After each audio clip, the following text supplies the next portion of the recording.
नमस्कार मंडळी, तर कशा आहात तुम्ही?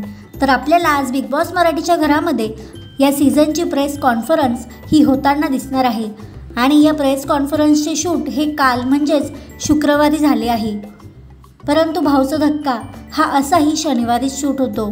तसेच आपण पाहिलं तर आज 12 वाजेपर्यंत वोटिंग लाईन्स सुरू होत्यात, म्हणून ज्या सदस्याचे एविक्शन होणार आहे ते आज झालेले आहे आणि त्यातील एक सदस्य आहे संग्राम चौगुले, ज्याला बिग बॉस मराठीच्या घरात झालेल्या इजेमुळे आज घराचा निरोप घ्यावा लागलाय. तर 5 नॉमिनेटेड सदस्यांपैकी बॉटम 2 सदस्य होते वर्षाताई आणि अरबाज. आता कंटेंट प्लस वोटनुसार पाहिलं तर अरबाज हा वर्षाताईंपेक्षा बिग बॉस यांना कंटेंट हे जास्त आणून देतोय. तसेच तो पुढील आठवड्यासाठी कॅप्टनही झाला आहे. फक्त जर वोटिंगनुसार पाहिलं तरच अरबाज याचे एविक्शन होऊ शकते, नाहीतर वर्षा उसगावकर यांनाच आज बिग बॉस मराठीच्या घराचा निरोप घ्यावा लागू शकतो. याविषयी तुमचं मत काय ते कमेंट सेक्शनमध्ये नक्की सांगा.